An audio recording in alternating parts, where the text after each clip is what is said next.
Buenos días. ¿Es pecado la depresión? Ese es nuestro tema de hoy. Bueno, podemos asegurar de manera rotunda que la depresión en sí misma pues no es pecado. El pecado se puede generar durante un episodio de depresión. Es decir, lo que nosotros hagamos, obremos, pensemos, eso se puede generar acciones, sentimientos malos cuando estamos en la depresión, pero en sí misma no lo es. Algunos cristianos afirman que un cristiano, así como ustedes, como yo, nunca puede deprimirse. Así dicen. No, un cristiano verdadero nunca puede deprimirse, a menos que esté viviendo en pecado, dicen. Esto tampoco es verdad. Elías se deprimió por temor a las amenazas de una señora, ¿se acuerdan? Moisés se deprimió porque el pueblo de Israel no respondía a las instrucciones de Dios. Jeremías igual, Jonás y muchos hombres en la Biblia se deprimieron por las circunstancias que estaban viviendo, que los afligieron, pero no porque necesariamente estaban en pecado. Fíjense que afirmar que la depresión es un pecado daña a las personas que están deprimidas, porque no necesariamente se deprime una gente, mejor dicho, no necesariamente una persona cuando está deprimida es porque ha pecado, no. Sin embargo, hay problemas de tipo físico que tenemos que contemplar y que incluir, porque muchas veces el cerebro, el ser humano, acuérdense que el pecado afectó la humanidad, la naturaleza humana, el cuerpo humano, y de ahí se generaron las enfermedades de todo tipo. Incluye que el cerebro a veces no funciona, no genera los químicos que normalmente lo hace para que funcione bien el cerebro, y hay unas bajas tremendas. Entonces, se deprime más una persona que sabe que no porque necesariamente está en pecado, pero que no entiende por qué. Bueno, hay que contemplar la asistencia médica ahí. Cuando hay fanatismo religioso, también se daña a las personas que se deprimen por causas físicas. Es un extremo decir, te falta fe si vas al doctor. Es un extremo. Porque si te cortas cuando estás ahí cortando la cebolla y te cortas, pues no puedes decir, ay, no voy al médico porque es pecado, ¿verdad que no? Bueno, pues es que hay que atender el cuerpo, y los médicos, Jesús dijo, los enfermos necesitan médico, avalando que Dios de alguna manera pues permitió esa profesión tan noble. También es un extremo decir que es pecado ir al doctor. Esos son extremos, fanatismos que no deberían de ser en la vida de los cristianos.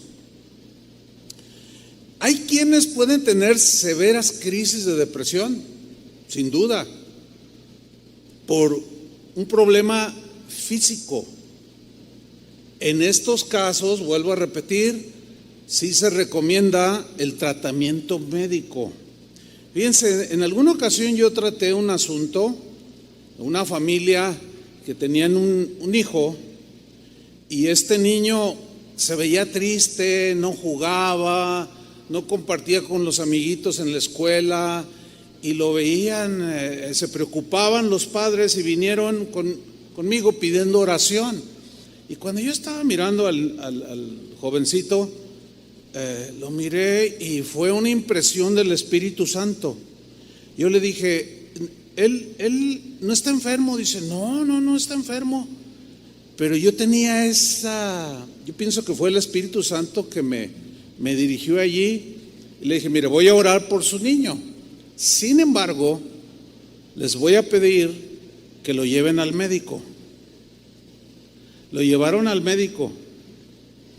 Después de unos meses, se acercaron conmigo y me dijeron, pastor, fíjese que le detectaron, o sea, él se deprime, el jovencito se deprime, no le dan ganas de nada, y le detectaron que le hace falta un químico que su cerebro no está generando. Entonces se deprimía el niño. Dice, pero ya lo están tratando y lo están medicando. Entonces, sin duda que hay casos así, que no es la gran mayoría, pero sí existen este tipo de casos, y es conveniente buscar ayuda médica. La falta de conocimiento y de entendimiento en esto ha provocado que algunos cristianos, cuando ven a alguien así que tiene reacciones pues no naturales, no normales, hasta demonios le inventan que tiene. Hay gente posesionada, pero no es lo común.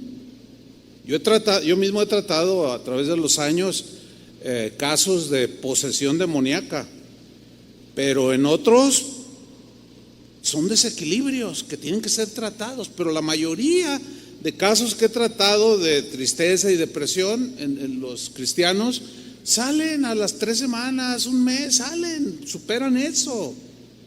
¿Sí? Entonces, si usted está en una situación así que no le hayan, que no, por más que pone su fe en el Señor y todo, puede ir con el médico, porque quizás necesita atención médica. Ahora, dijimos que la depresión no es pecado en sí.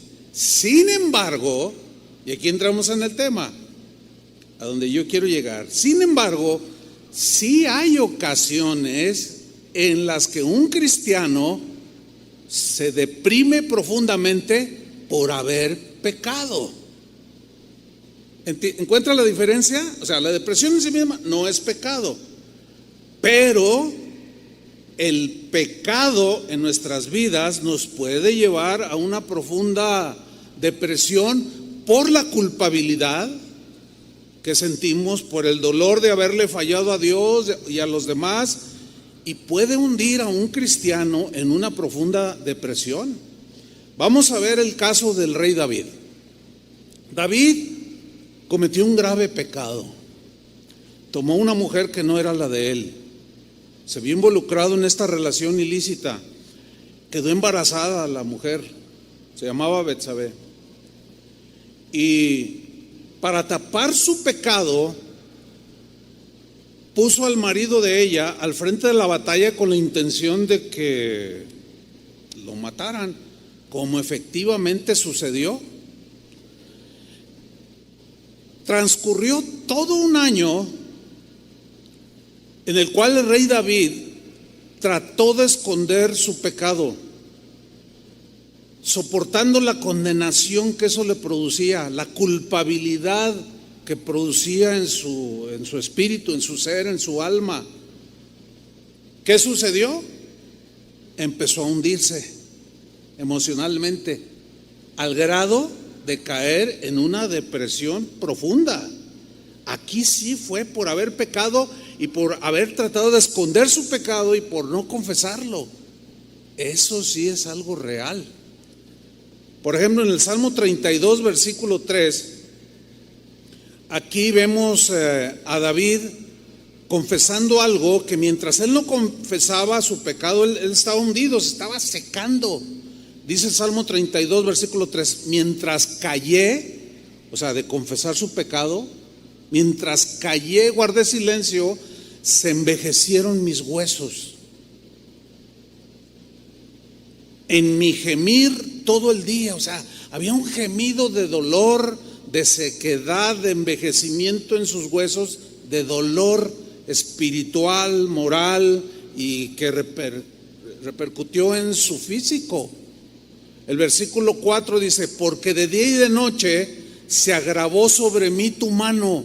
O sea, el espíritu redarguyéndole y él con la condenación, ¿sí? Al no confesar su pecado y su conciencia lo recriminaba. Y luego él añade en la segunda parte del versículo 4: se volvió mi verdor en sequedades de verano. No hay algo más hermoso que ver un campo verde, ¿sí o no? Pero ahorita, por ejemplo, aquí que es tiempo de estiaje, que es tiempo de secas, no llueve, salgan al campo. Yo acabo de salir la semana pasada a un pueblo y vi los campos, sequedades de verano, todo seco, marchito. Y así se sentía David, y así siente un cristiano que comete algún pecado, que sabe que violentó la palabra de Dios, pero no lo confiesa y lo guarda, lo tapa, lo encubre, miente para protegerse y se empieza a secar. Y al rato parece una pradera con todo seco. Y así se sentía David. Pero un día el rey ya no pudo más, porque llegó un profeta y le dijo: mira, de parte de Dios, tú has hecho esto y esto. Entonces, al verse descubierto, él siguió luchando en su corazón, pero un día ya no pudo más. Deprimido, triste y abatido, buscó la paz en su alma. ¿Cómo? Buscando a Dios, confesando su pecado a Dios. Y de allí surgió el Salmo 51, que es un salmo que ha traído mucha paz a millones de cristianos en la historia del cristianismo, que se han deslizado, que han pecado.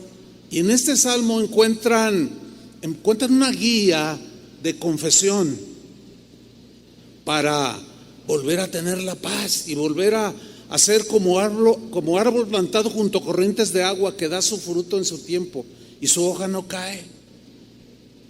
Salmo 51, versículo 1, David comienza a confesar y le habla a Dios, porque contra él había pecado, y le dice: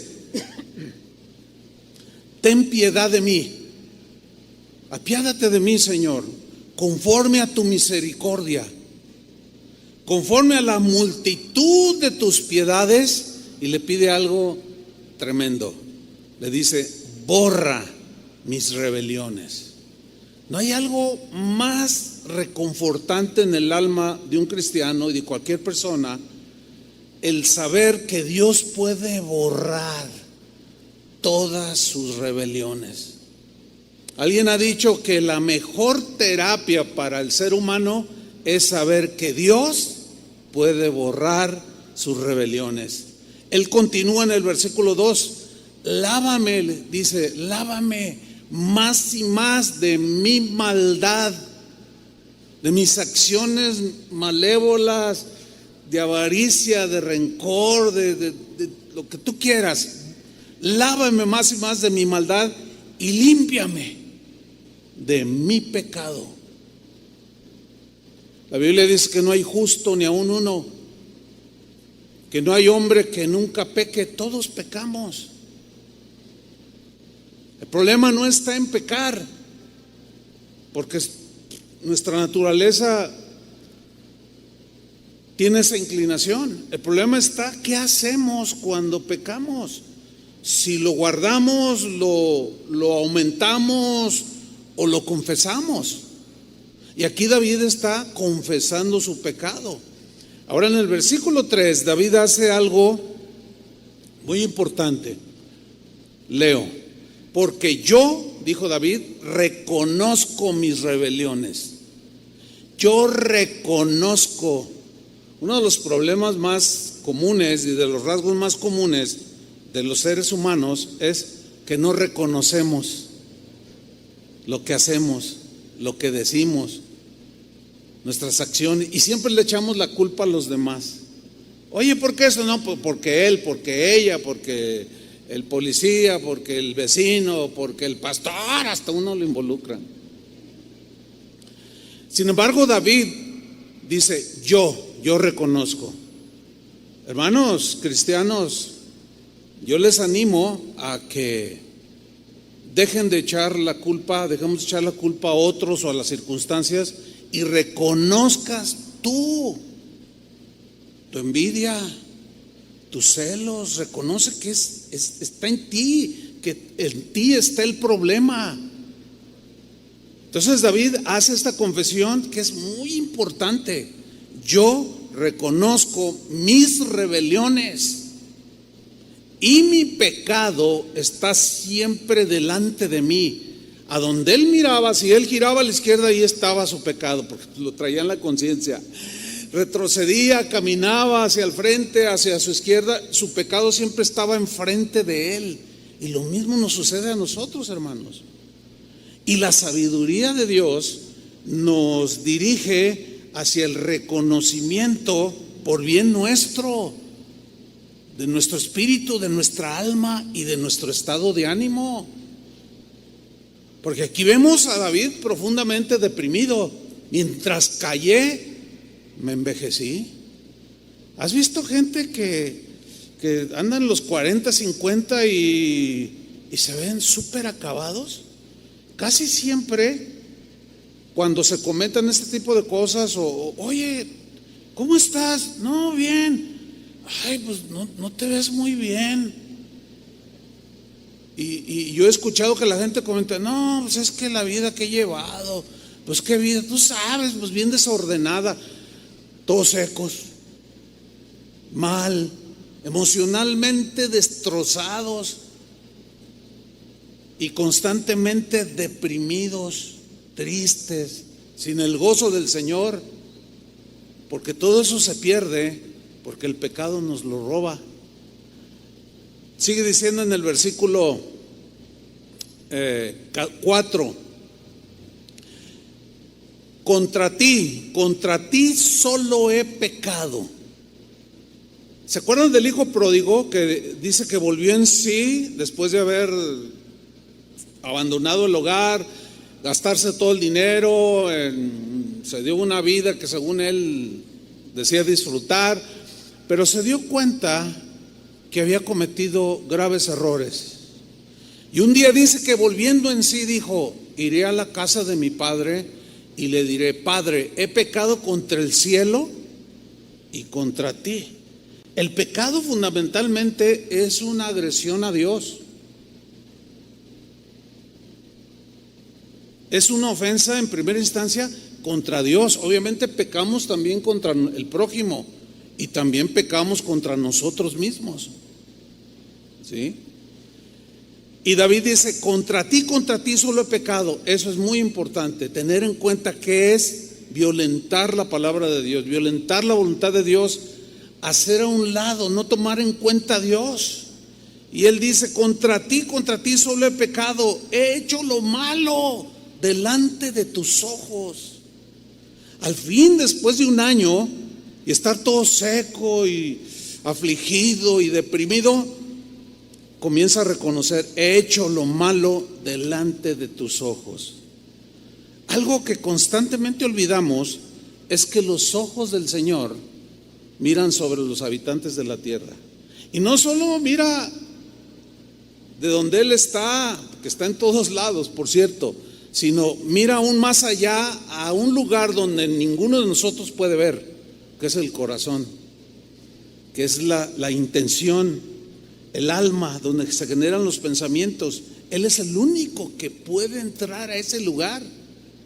Por eso es que la Biblia misma dice que la palabra de Dios es como una espada de dos filos que penetra hasta dividir, partir el alma y discierne los pensamientos y las intenciones del corazón. De ahí la importancia de escuchar la palabra de Dios, de leer la palabra de Dios, pero de vivirla. ¿Sí? He hecho lo malo delante de tus ojos, reconociendo que había hecho algo terrible, para que sea reconocido justo en tu palabra y tenido por puro en tu juicio. Fíjense el versículo 8: hazme oír gozo y alegría. ¿Qué significa esta frase? Que había perdido el gozo, que había perdido la alegría. Un cristiano por naturaleza cristiana o por la nueva naturaleza, es un cristiano que experimenta el verdadero gozo, la verdadera alegría, algo genuino. Jesús habló de su gozo, para que mi gozo esté en vosotros. O sea, el gozo del Señor. Mi primer mensaje que yo di en la congregación donde nací, todavía me acuerdo, y hablé sobre el gozo del Señor. Y por ahí tengo las hojas ya todas amarillas, porque escribí en ese tiempo mis mensajes. El gozo del Señor. Y el gozo del Señor es algo tan maravilloso. ¿A poco no se gozaron hace un rato con la alabanza? Por las grandezas de Dios, la maravilla de Dios, y nos alegramos y nos gozamos. Pero hay quienes en medio de ese gozo y alegría no pueden hacerlo porque lo han perdido, porque el pecado los tiene secos y hundidos. Y mientras no reconozcas que pecaste contra Dios, contra tu esposa o tu esposo o qué sé yo, y confieses tu pecado y digas: Señor, yo lo he hecho lo malo, tú vas a seguir igual. Puedes ir al psiquiatra, recéteme, y te puede recetar todos los antidepresivos del mundo y vas a seguir igual, porque en algunos es físico el problema, en otros es espiritual. Hay que entender esto, cristianos. En otros es espiritual, que serían la mayoría de los cristianos. ¿Se fijan cómo los que se deprimieron en la Biblia encontraron su paz, su solaz, cuando entraron nuevamente en la voluntad de Dios? Lo mismo sucede con nosotros. Hazme oír gozo y alegría, y se recrearán los huesos que has abatido.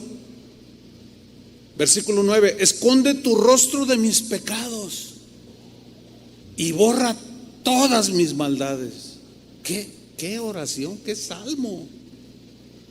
En el versículo 10 le dice al Señor: crea en mí, Dios, crea en mí, oh Dios, dice la Reina Valera, un corazón limpio.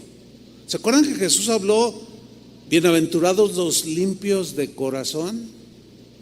¿Qué es un limpio de corazón? Bueno, yo di una enseñanza hace algún tiempo sobre el corazón limpio, pero lo sintetizo. El corazón limpio no es el que nunca falla, sino el que cuando falla inmediatamente corre a Dios, busca su perdón en el Señor, que la sangre de Jesús lo limpie, que sus intenciones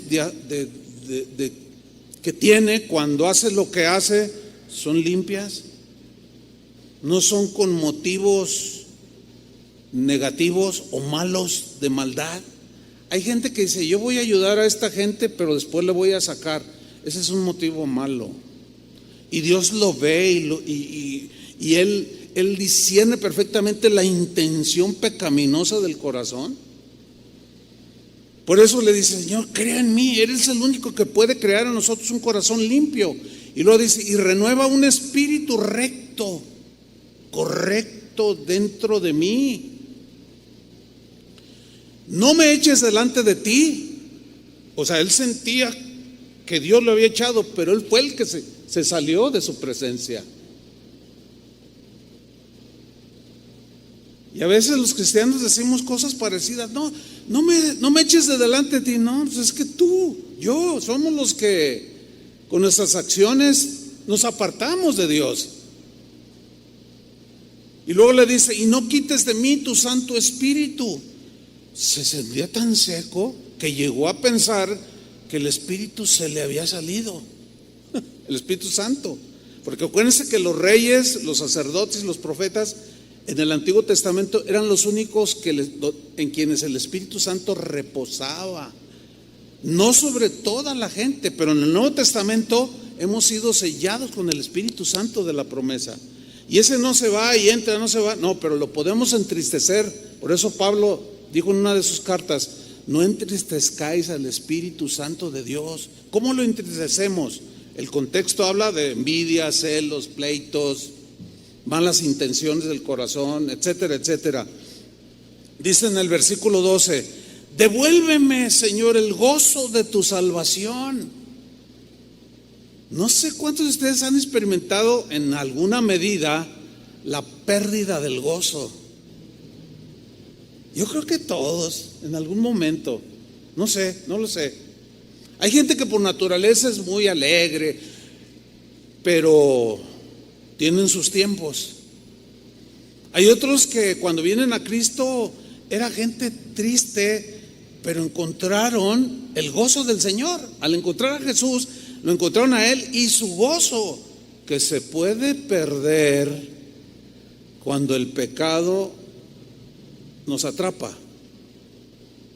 Por eso dice: devuélveme. Él es el único que te puede devolver el gozo de la salvación. Y espíritu noble me sustente. Entonces, vean cómo concluye: enseñaré a los transgresores tus caminos,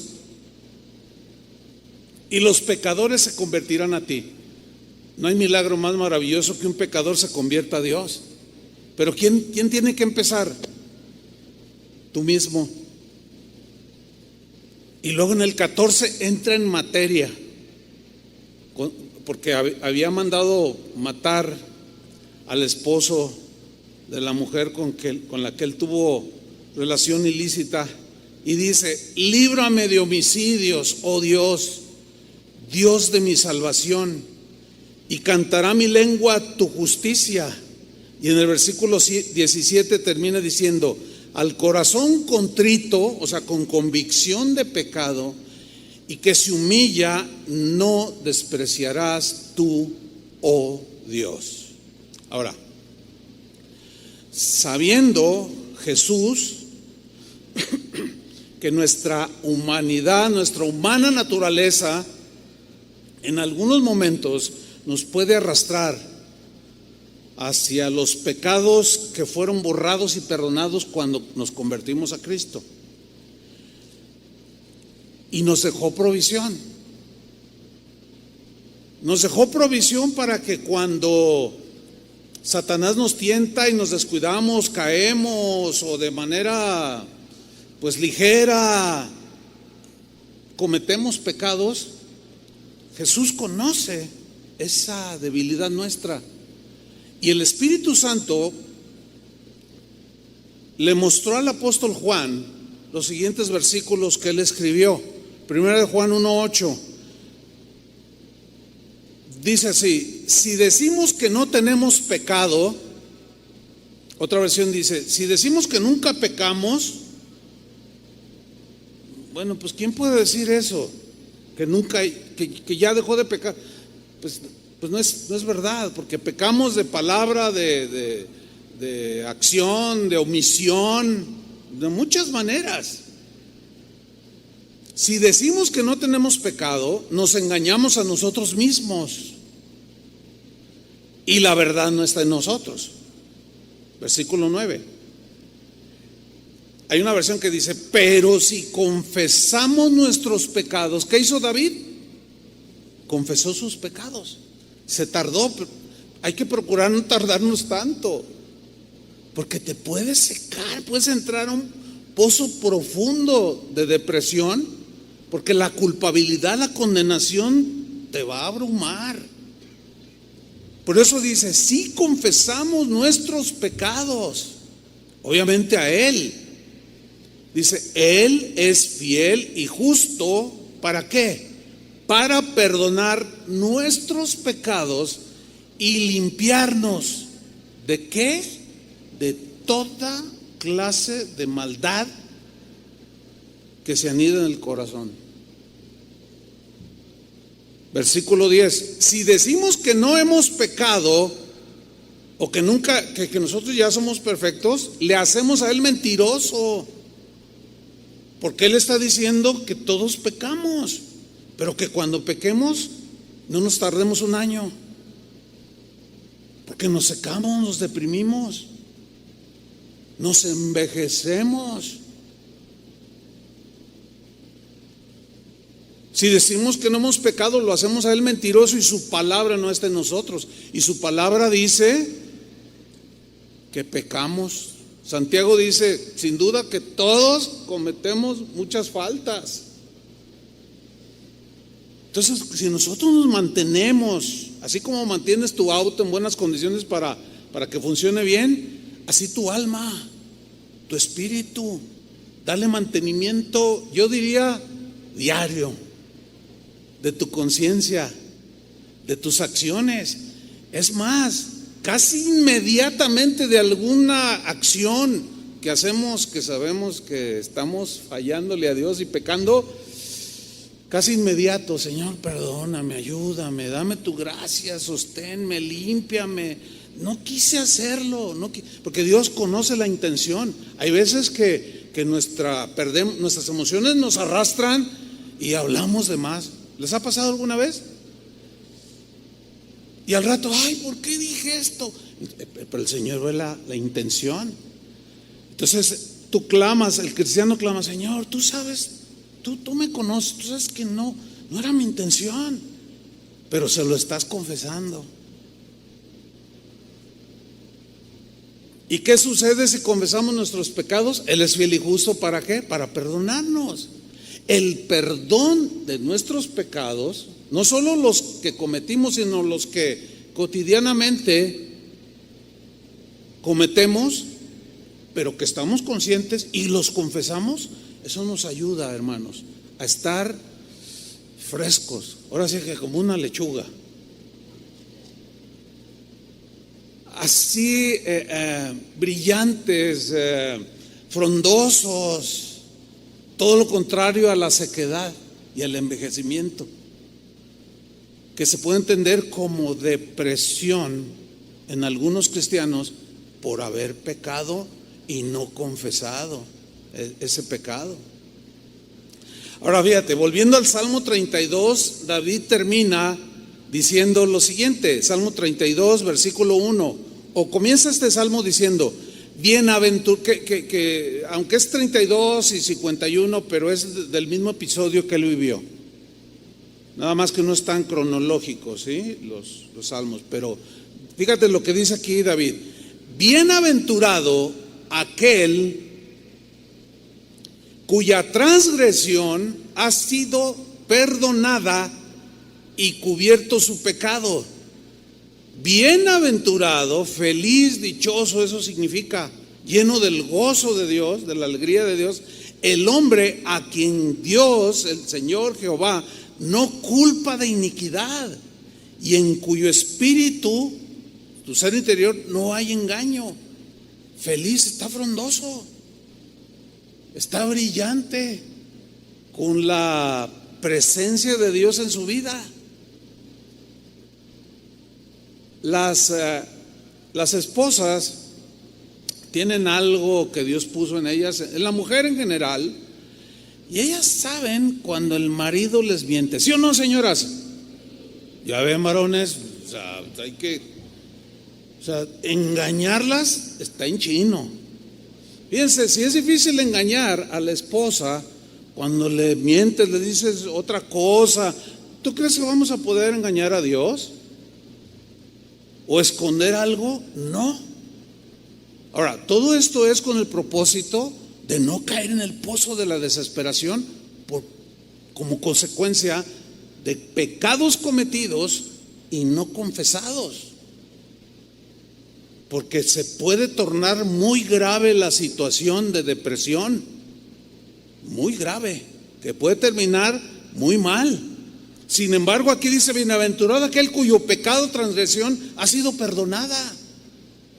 Y vuelvo a repetir, muchos profesionales de la medicina cristianos que se dedican al estudio de las emociones del ser humano, entiéndanse, los psicólogos, los psiquiatras de la conducta humana, los cristianos, porque hay un buen número de profesionales cristianos de estas disciplinas, y dicen: la mejor terapia, yo lo he descubierto, me decía una hermana psicóloga, que yo he descubierto y que utilizo en mis sesiones, es el perdón de los pecados. Yo le comparto a la gente que se sienta ahí en el diván, decía otro psiquiatra, es la mejor terapia, saber que eso grave que cometiste, Dios lo perdona. Y a eso se refiere cuando dice la Biblia o los hombres de Dios: el Señor me levantó.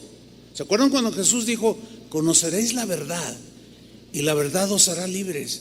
Y la idea de libertad es totalmente contrario a la esclavitud. Y somos libres para levantar las manos, somos libres para gozarnos en el Señor, somos libres para vivir. Y en ese caminar cristiano nos podemos ensuciar.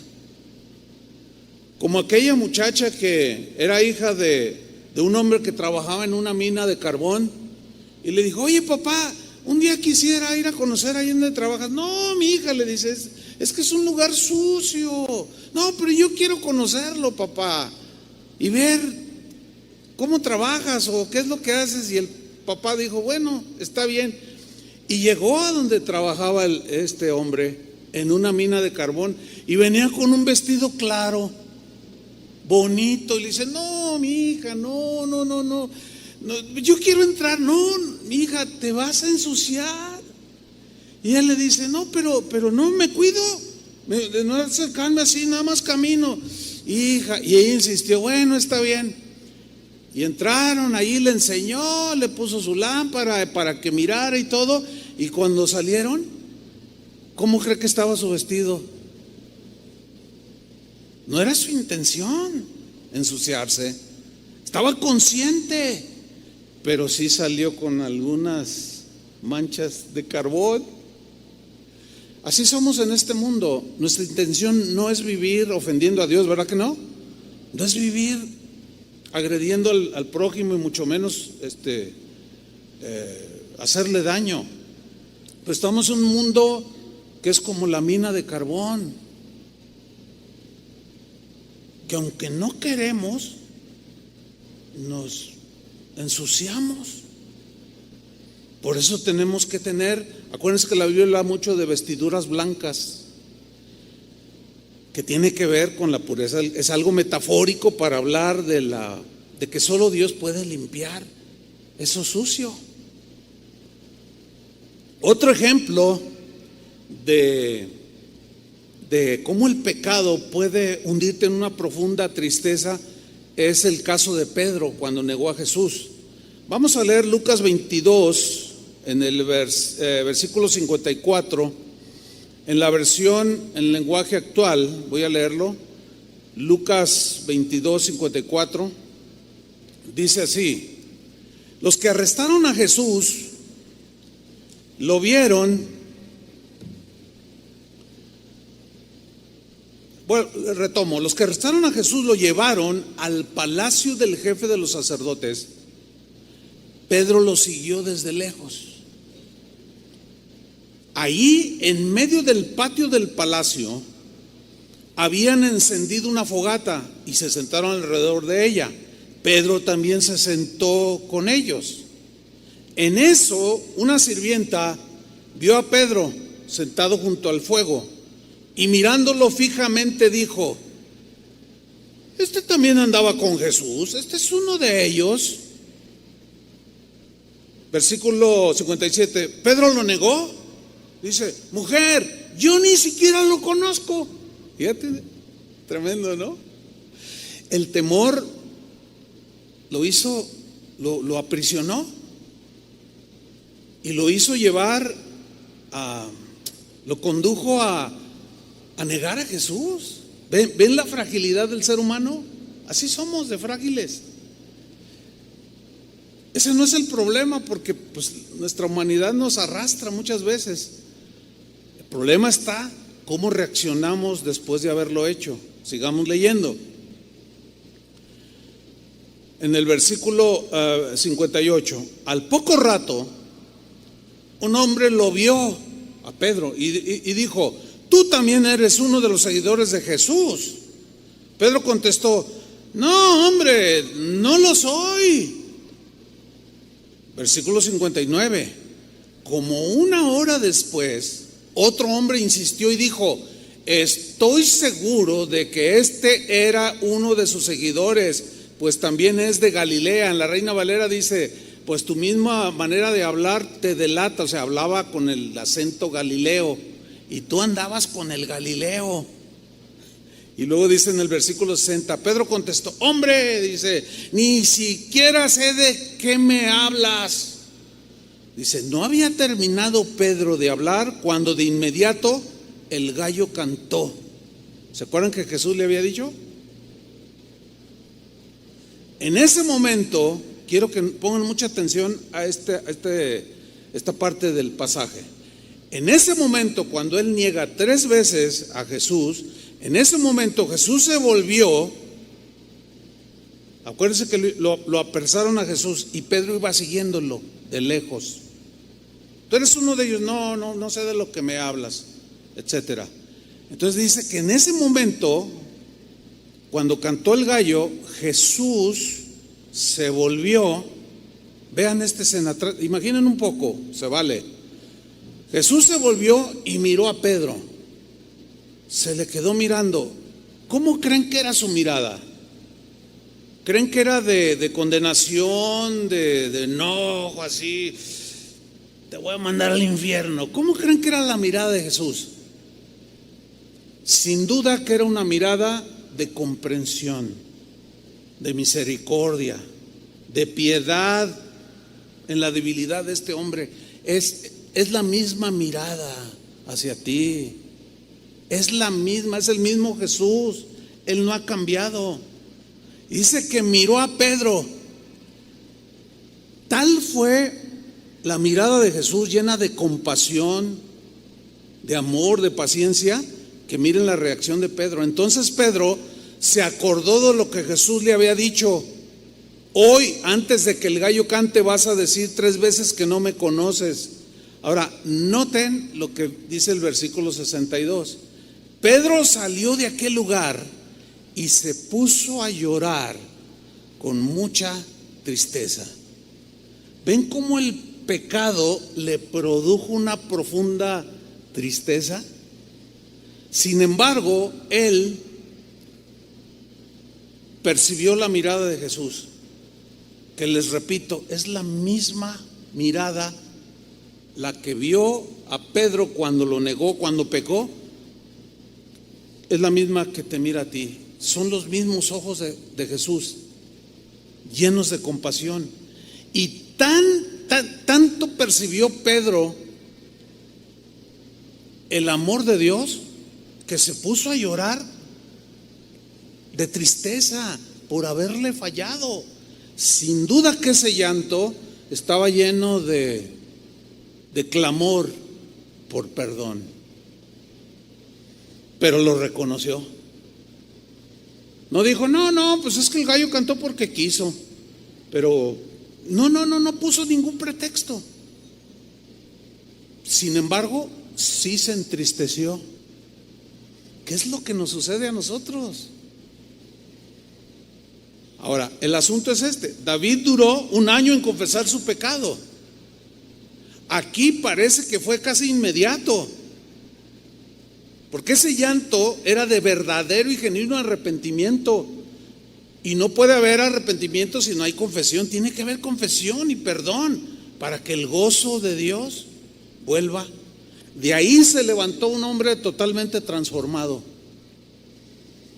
que se volvió un hombre que le hacía honor al nombre que Jesús le había puesto. Acuérdense, le dijo: tú serás llamado Pedro, que significa roca pequeña.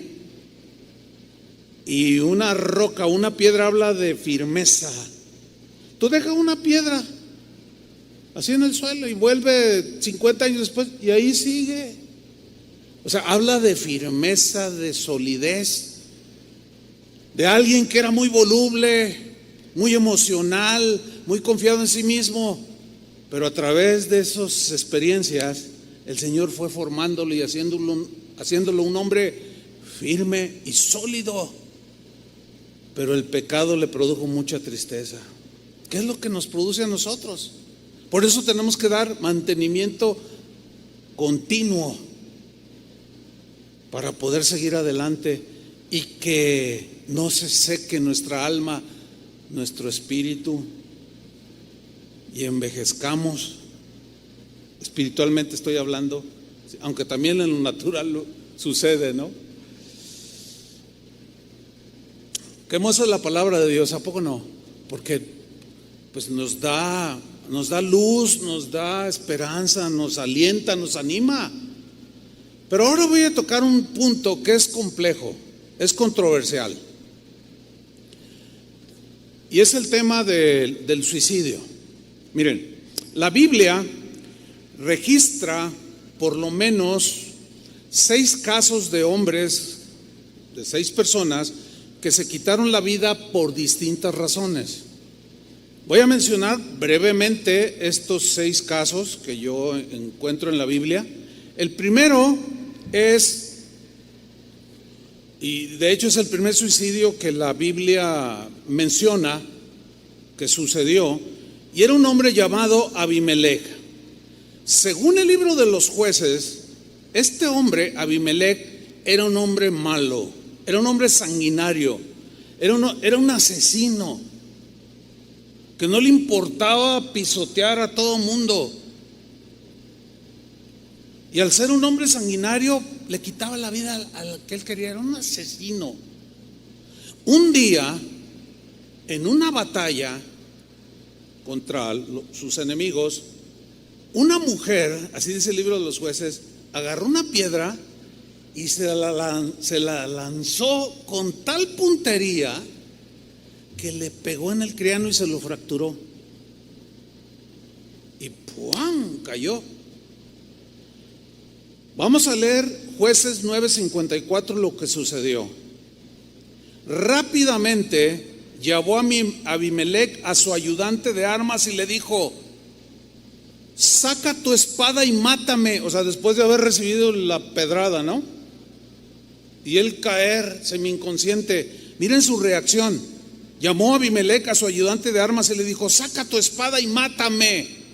Ahora, vean lo que dice a continuación: no quiero que se diga que una mujer me mató. Orgulloso el hombre, ¿no? Ay, no, qué vergüenza para mí decir que en una batalla una mujer me descontó. Ay, no, qué pena, no, prefiero morirme. ¿Sabes qué? Saca la espada y mátame, le dice. Fíjate la razón por la cual se suicidó. Nomás para que no digan. Y hay mucha gente que quizás no está así en una situación como, pero dicen: ay, no, es que ya no aguanto. Me dicen esto, y para que ya no digan: adiós, mundo cruel, ya nunca te veré. No, hermanos.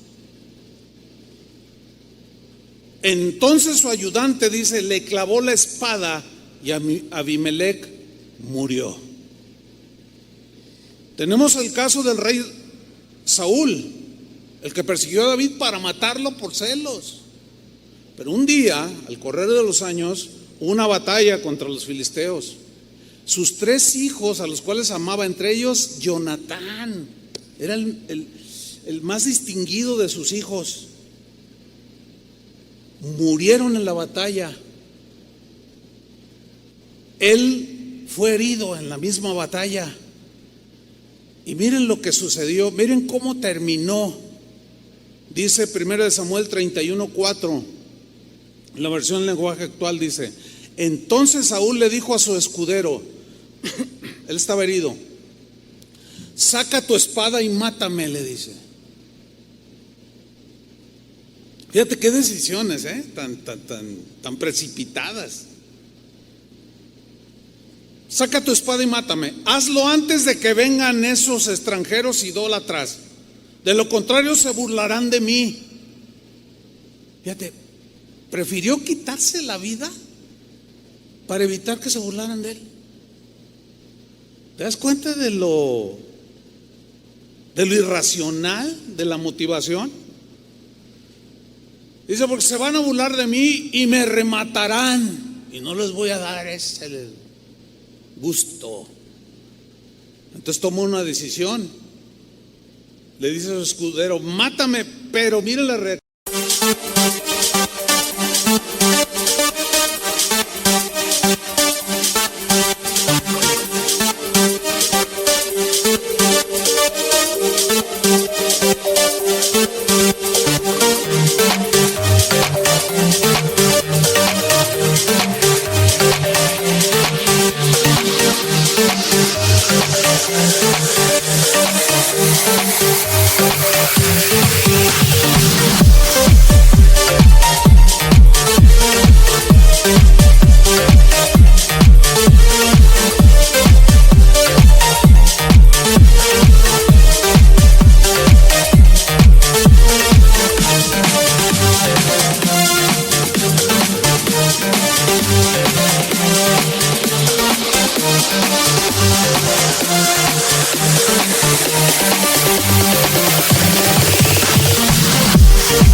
Del escudero, pero su escudero tenía tanto miedo que no se atrevió a matarlo, se quedó ahí todo engarrotado.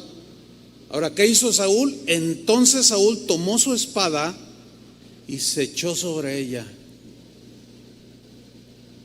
Qué cuadro tan más deprimente, ¿a poco no?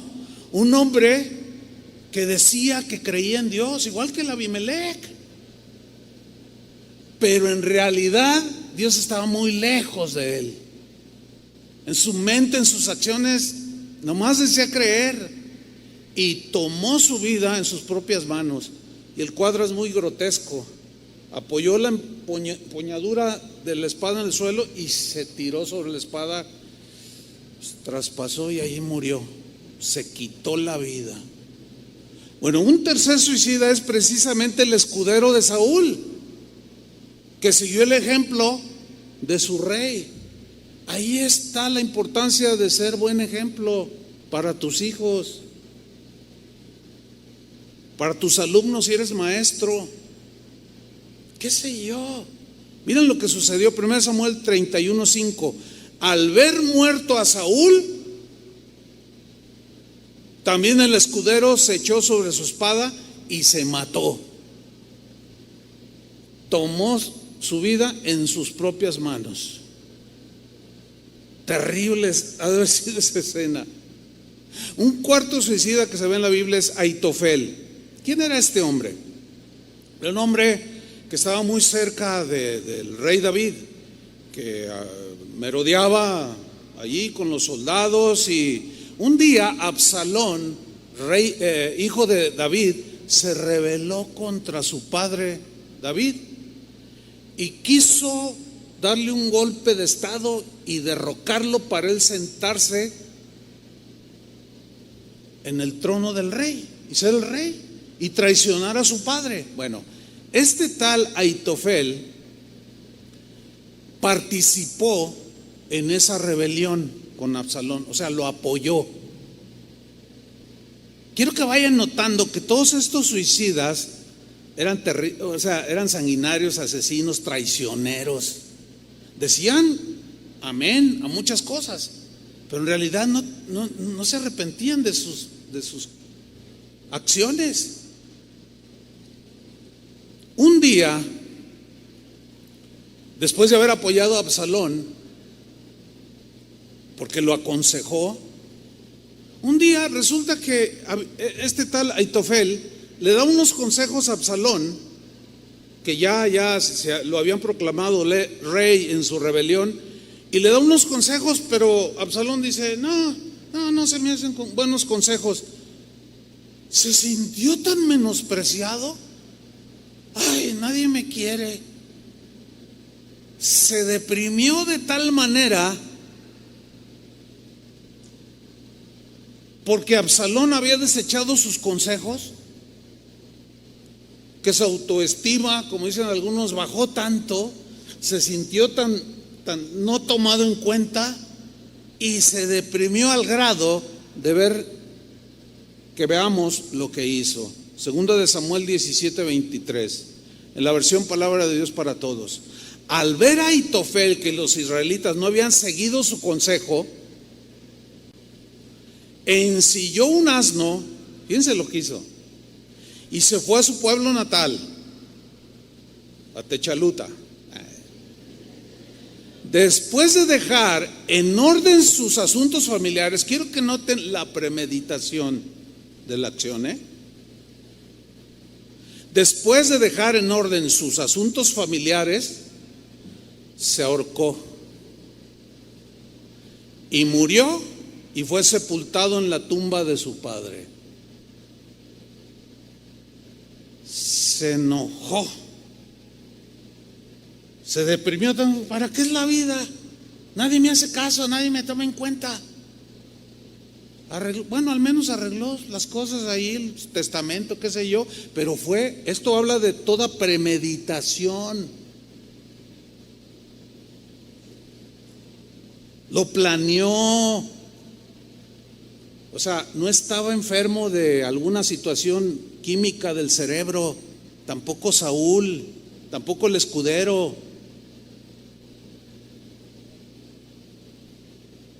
Y fue y se ahorcó. Tenemos el quinto caso, que es Zimri. ¿Quién era Zimri?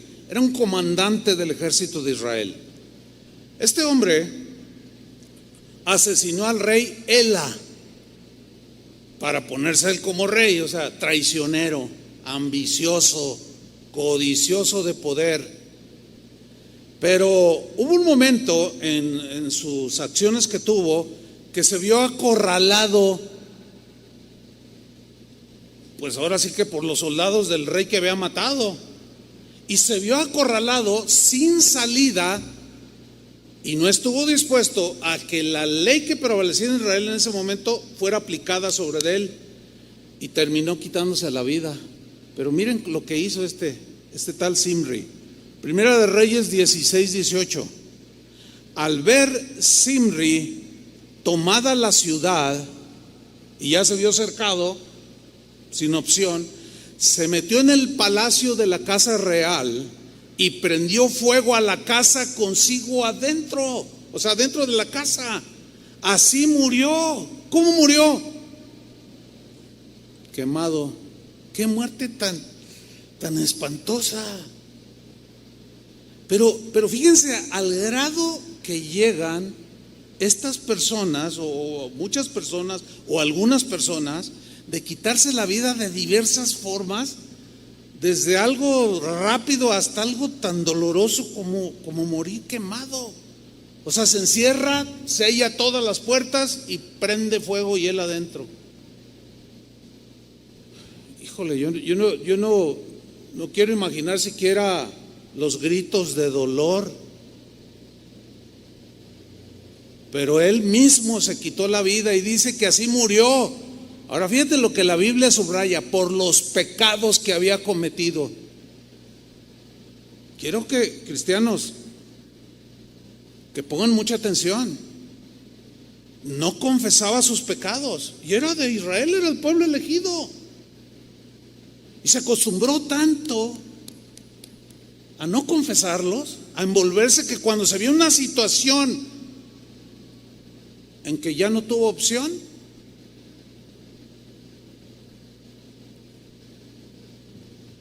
tomó como salida lo que muchos llaman la puerta falsa. Creen que al terminar con su vida se les acabaron los sufrimientos. Nada más equivocado que eso. Porque el tormento eterno, imagínense, eterno, será algo terrible. Así murió por los pecados que había cometido, haciendo lo malo ante los ojos de Jehová, y andando en los caminos de Jeroboam y en el pecado que éste cometió al hacer pecar a Israel. Terminó con su vida. Y por último, Judas. Bueno, Judas es el personaje bíblico más famoso. A lo mejor ustedes es la primera vez que oían algunos de los nombres que yo mencioné, que se habían quitado la vida, pero el más famoso suicida en la Biblia es Judas. Todos sabemos que después de haber traicionado a Jesús, él quiso arreglar la situación devolviendo el dinero que le habían dado por entregarlo. Pero cuando él hizo esta acción, aquellos sacerdotes, aquellos líderes de Israel le dijeron: no queremos nada, quédate con él, tú ahí ya tienes lo que quisiste. Entonces él, consumido por la culpa, semejante a la de Pedro, o sea, su conciencia, pero a diferencia de Pedro, ¿qué hizo Judas? Se quitó la vida. Cristianos, escuchen bien.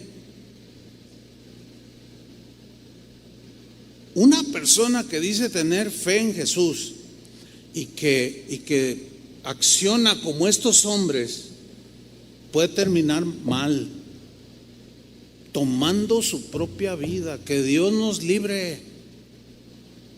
De ahí la importancia de estar con un buen mantenimiento espiritual, para que no se vaya acumulando. El día de hoy el suicidio es como una plaga, es algo terrible, hermanos, y muchos creen que terminan sus sufrimientos quitándose la vida. Nada más alejado de la verdad. Lo que sigue es la condenación eterna. Pero veamos lo que hizo, cómo sucedió esto. Mateo 27:3.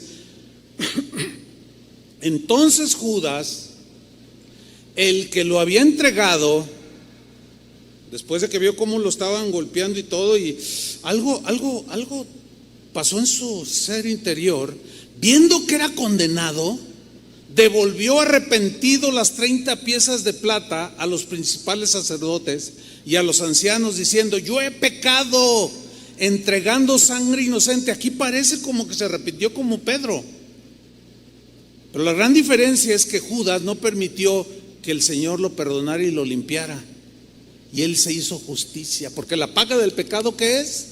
Es muerte. Pero como Jesús murió en nuestros pecados, por nuestros pecados en nuestro lugar, cuando nosotros creemos en Él, se hace viva y aplicable la acción de Jesús de morir en el lugar que nosotros merecíamos morir, cosa que Pedro permitió y siguió la línea espiritual del perdón, de recibirlo y de seguir adelante. Y Judas no. Dice aquí que se arrepintió, pero su arrepentimiento no lo llevó a creer que ese Jesús que miró a Pedro también lo miraba a él. Y en su profunda confusión, y por qué no se entiende, desconcierto y depresión, tomó su vida en sus manos. Versículo 5: entonces, arrojando las piezas de plata en el templo, salió y fue y se ahorcó. Miren, escuchen bien. En todos estos casos que yo acabo de mencionar, necesitamos notar que todos estos hombres, algunos eran sanguinarios, fueron traicioneros, ambiciosos, asesinos, codiciosos, perversos, pecadores empedernidos y sin temor de Dios. Esto es importante subrayarlo, muy importante. ¿Por qué, pastor? Le voy a decir por qué. Porque últimamente ha surgido una enseñanza muy peligrosa dentro de las filas del cristianismo. ¿Cuál es esa enseñanza que es sumamente peligrosa? Es la siguiente. Hace algunos años atrás, 5 o 6 años atrás, en una conferencia donde había varios miles de asistentes cristianos, en una conferencia cristiana, hubo una mesa redonda donde a un pastor muy reconocido, muy respetado, le hicieron una pregunta en la mesa redonda. Y la pregunta era la siguiente: pastor, ¿qué pasa con un cristiano que se suicida? Le preguntaron. El pastor respondió sin miramiento alguno, respondió lo siguiente: se va al cielo.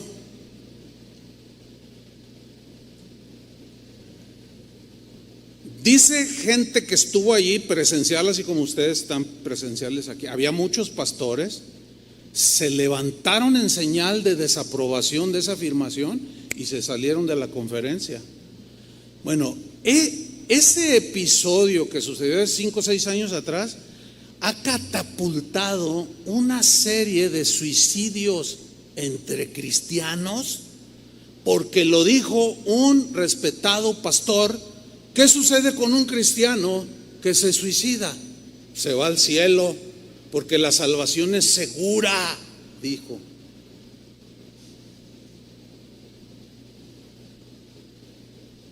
Es muy importante resaltar, pónganme atención, que absolutamente ninguno de los hombres de Dios que se deprimieron, que registra la Biblia, y que a pesar de que desearon la muerte, algunos le pidieron a Dios que les quitara la vida. Y sin embargo, ninguno de ellos jamás, ni siquiera intentaron quitarse la vida por su propia mano. Ninguno de ellos, ni Job, que vivió una tragedia espantosa, ni siquiera le pasó por acá quitarse la vida por su propia mano. Tampoco a Moisés, que se deprimió por el pueblo que era duro de servir, ni Elías tampoco. Ninguno, me voy a colgar ahorita, como lo hizo Judas, como lo hizo, echarse sobre su espada, como lo hizo Saúl, el escudero, o Simri, que se prendió fuego. Ninguno de ellos le pasó por acá en su mente. Ni a Jonás, David menos, a Pedro tampoco. ¿Se acuerdan de Emán, el de hace 8 días? Que estaba en una profunda depresión. Tampoco le pasó por su mente. Y mucho menos al apóstol Pablo. Ninguno de estos hombres atentaron contra su vida. Esa es una enseñanza muy extrema, muy distorsionada, que créanmelo, hermanos, no tengo tiempo para hablar un poco más sobre el punto, pero de esa fecha al día de hoy hay un registro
de cristianos que se han suicidado alrededor del mundo, creyendo lo que este hermano dijo. Por el amor de Dios, cristianos. Es más, ha llegado el grado de pastores, desde darse un balazo, ahorcarse, tomar veneno, en casos recientes, y se han suicidado. Esto sí es verdaderamente trágico. Ahora, aquí hay una pregunta, o surge una pregunta que es válida. ¿Qué con un cristiano que está afectado por un problema físico? Su cerebro no funciona bien y entra en lo que la medicina dice que lo denomina como esquizofrenia o una persona bipolar, o sea, alguien que está enfermo, que en algún momento no está en sus 5 sentidos, y al no estar en sus 5 sentidos toma una decisión muy precipitada que no pensó, pero en la desesperación no está pensando con objetividad como Job o Elías o todos los nombrados, que a pesar del sufrimiento y profunda depresión que tenían, estaban en sus 5 sentidos. Pero ¿qué con alguien que eventualmente no esté bien físicamente. Miren, ¿cuál es la respuesta? Les voy a dar la respuesta que creo es la más conducente. Como no soy Dios, yo no me puedo meter en ese terreno de cuando alguien que está mal toma una decisión así, que son los menos, porque la mayoría de los que toman su vida, ahí están los 6 en la Biblia, y ninguno de los posteriormente mencionados, a pesar de sus momentos terribles, ninguno pensó ni en ahorcarse, ni en cortarse las venas, ni en tomar veneno, ni nada. Lo que sí puedo decir es que un verdadero cristiano puede caer en depresión, en una depresión aún profunda. Lo que sí puedo decirles es que un verdadero cristiano, un verdadero creyente podrá sentirse tan deprimido que puede desear la muerte como Elías, o como Jonás, o como Moisés, y aún decirle al Señor: Señor, ya llévame, ya siento, ya, pero jamás intentará quitarse la vida. Espero me esté explicando, hermanos. Con esto, ¿qué quiero decir? Que es una enseñanza totalmente extremosa y distorsionada, que no vamos a creer y la rechazamos con todo el ímpetu espiritual que podamos tener. No, hay salida para el cristiano. ¿Te imaginas? Bueno, sé de un caso de un joven que tenía problemas y estaba deprimido y todo, y el pastor le dice: oye, y si yo algún día decidiera quitarme la vida, ¿a dónde me voy? ¿Crees en el Señor? Sí, el que cree en el Señor es salvo. Te la quitas y te vas con Él. Por el amor de Dios, qué falta de sabiduría de un pastor decirle a alguien así, cuando hay infinidad de escrituras que nos ayudan a salir de ese estado en el que podemos en algún momento caer. Pero hermanos, jamás quitarse la vida. ¿Por qué? Porque mira lo que dijo el apóstol Juan, 1 Juan 3:14. Nosotros sabemos que hemos pasado de muerte a vida porque amamos a los hermanos. El que no ama a su hermano permanece en muerte. 15. Todo aquel que odia a su hermano, ¿qué es? Es homicida. O sea, alguien, ¿se acuerdan cuando Jesús dijo que el que llama a su hermano necio y lo ofende así profundamente y en su corazón lo quiere desaparecer, no llega al acto físico, pero sí en la intención del corazón? Y Jesús dijo: todo el que hace eso está expuesto al infierno de fuego. ¿Sí o no dijo eso? En Mateo capítulo 5.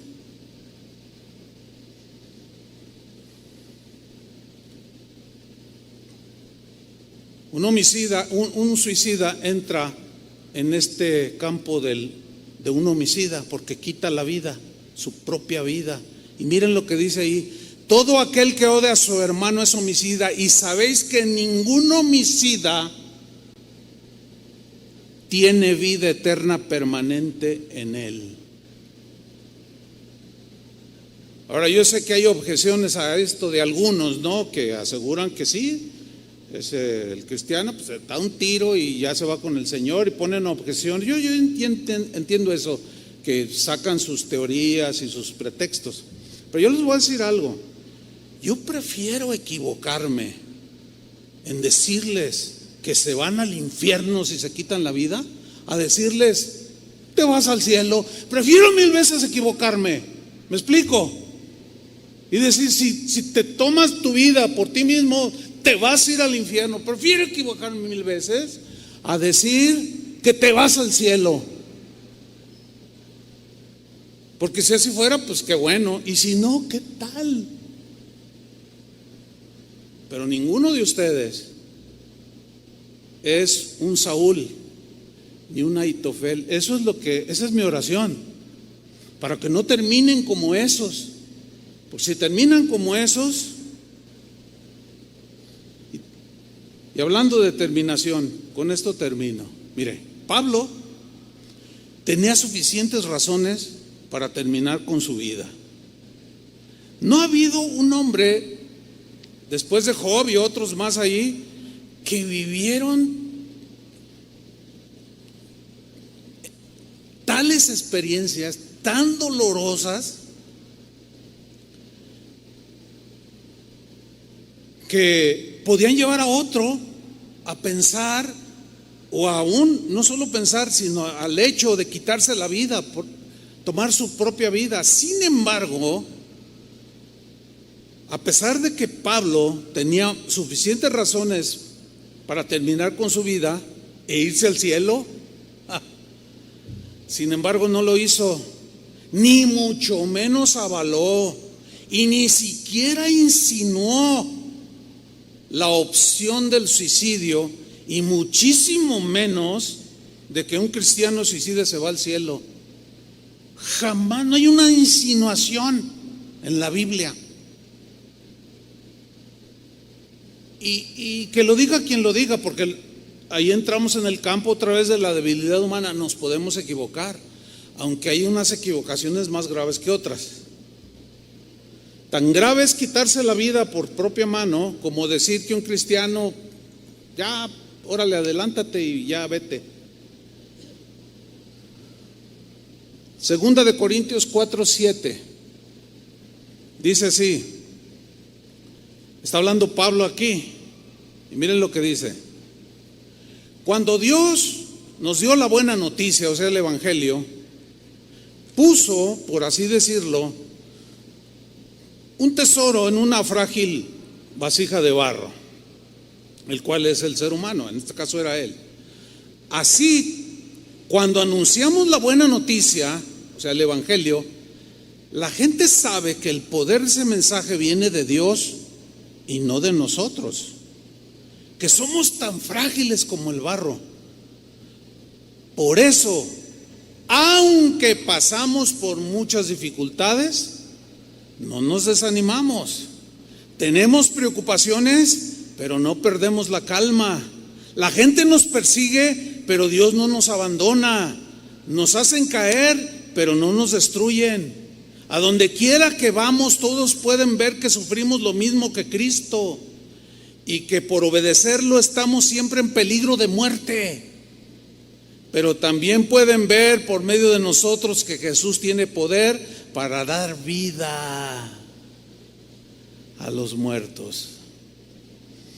Ni un asomo, ni una insinuación. Nosotros, hay un canto que: derribados pero no destruidos.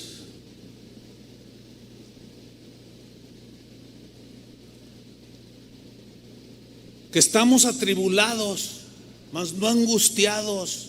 Es este mismo pasaje, pero esta es otra versión. O sea, estamos atribulados, pero mas no angustiados al grado de quitarnos la vida.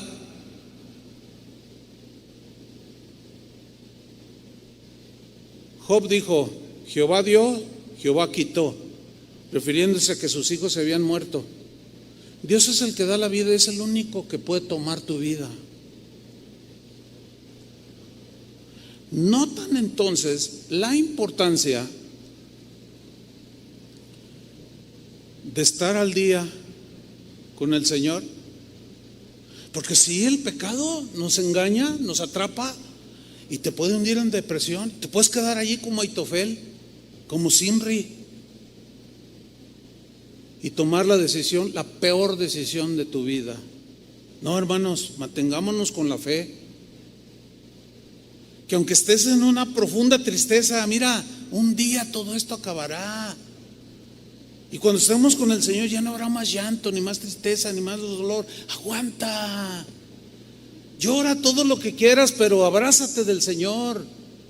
Y si quieres, grita el Salmo 23 a pulmón abierto, pero refúgiate en los brazos del Señor, como lo hizo Pablo, como a fin de cuentas lo hizo Job, como a fin de cuentas lo hizo Elías y el mismo Jonás y los hombres que no apostataron de la fe. Porque para mí uno que se dice cristiano y toma su vida en sus manos y se la quita, es un apóstata. Porque ya dudó que Dios lo podía sacar de ahí. No tuvo la confianza y la fe, menospreció la palabra de Dios. Dijo, nada ni nadie me puede salvar. Así es que ahí nos vemos. Esa mirada de Jesús a Pedro es la misma que te mira hoy. Recibe el perdón de tus pecados. Recibe la terapia del psicólogo de psicólogos, del psiquiatra de psiquiatras. Porque el problema fundamental del desequilibrio en los seres humanos, ¿qué es? El pecado. Porque ustedes mismos lo han experimentado cuando recibieron a Cristo. Muchas cosas cambiaron. Los campos alrededor empezaron a reverdecer, ¿se acuerdan? El gozo, una alegría inexplicable, una paz que no podías expresarla ni explicarla a los demás. Tú ya viviste, ya sabes lo que es. Pero el pecado quizás te volvió a atrapar y ahí lo has mantenido. Y es que estoy deprimido. ¿Y por qué no me llega el gozo? Ya sabes por qué, si es tu caso.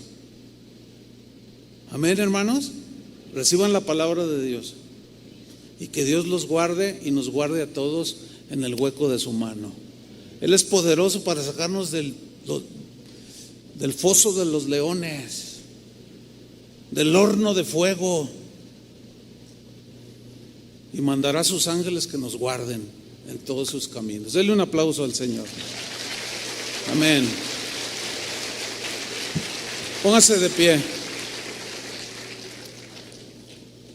Ahora, en señal de rendición, levante sus manos al Señor. Dígale: Señor, tú conoces mi vida, tú conoces mi caminar, mi andar y mi reposo.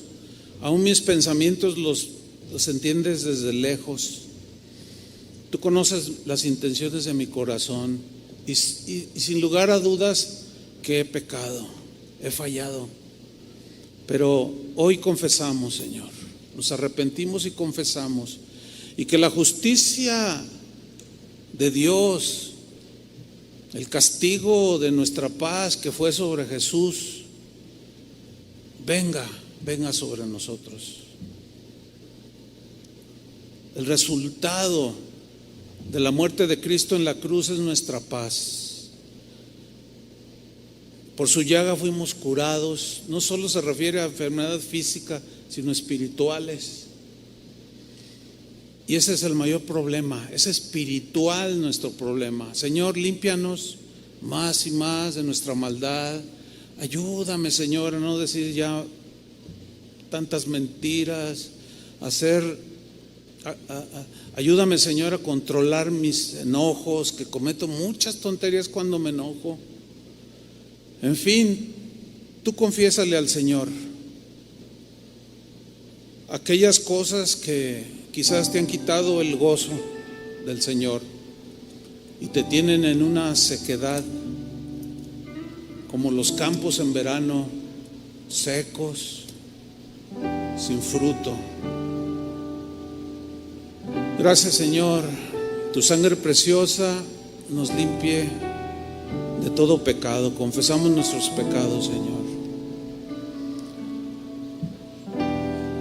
Tu buen Espíritu nos guíe a la tierra de rectitud. Tu Santo Espíritu, Señor, nos dé convicción y nos alejemos de todas esas cosas que nos pueden hundir en una depresión, todos esos pecados a los cuales recurrimos una y otra vez. Que nos ayude, Señor, que tu gracia nos sostenga para permanecer fieles hasta el último día en esta tierra, hasta que tú vengas, Señor. Limpia nuestras vestiduras que están manchadas de la maldad de este mundo y crea en nosotros un corazón limpio y un espíritu recto dentro de nosotros.